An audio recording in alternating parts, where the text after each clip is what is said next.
अस्सलाम वालेकुम रहमतुल्लाहि व बरकातहू। नाज़रीन, मैं अभी मौजूद हूँ मस्जिद नबवी पाक में और अभी आपको अज़ान जुम्मा सुनाता हूँ और उसके बाद आपको खुतबा जुम्मा भी सुनाता हूँ। और माशाअल्लाह मस्जिद के अंदर के और मस्जिद की छत के आपको मनाज़र दिखाता हूँ।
अभी आप खुतबा जुम्मा समात फरमाएँ।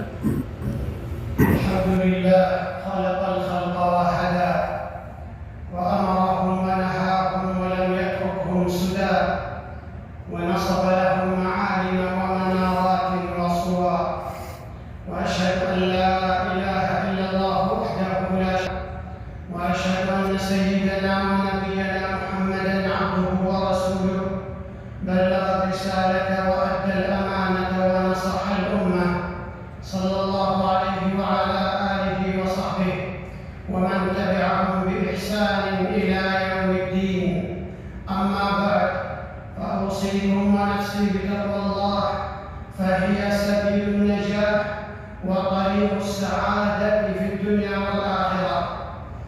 الأسرة أساس بناء المجتمع واللبنة لديانه ولمقامها الرفيع ومكانتها العالية نالت نصيبا وافرا من النظم والتشريعات التي رسمت الحقوق وحددت الواجبات وميزت الاختصاصات بين الزوجين. راعى التشريع الإسلامي ما يناسب كل منهم من جهة قدرته الجسدية وطبيعته النفسية وما يلائم مؤهلاته وإمكاناته. ولا يشك عاقل أن كل زوج ينشد بناء أسرة مطمئنة مستقرة تملك مقومات الحياة الطيبة ومستقبل زاهر لأولادهم وأنفسهم ومجتمعهم.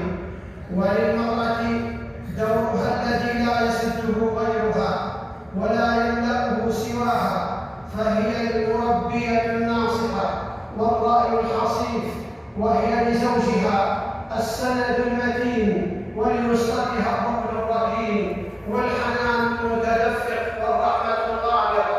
فقدها لا يعوض بل يهز عرش الأسرة، وغيابها عن أداء رسالتها لا يضعف الأسرة فحسب بل يزعزع دعائم المجتمع وأركانه.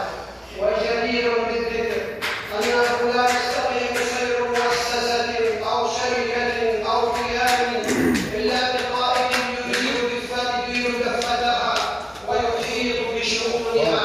قال الله تعالى: الرجال قوامون على النساء بما فضل الله بعضهم على بعض وبما أنفقوا من أموالهم. فالقوامة ولاية تمنح الزوج حق القيام على شؤون الأسرة وتدبيرها، فهو أمين على الأسرة يتولى أمرها يحميها، يقوم على مصالح الزوجة والأولاد بتأمين المأكل والملبس والمسكن والنفقة.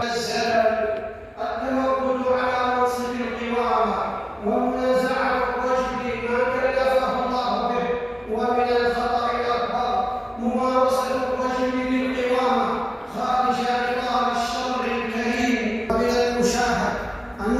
الرجال يخطئ في القراءة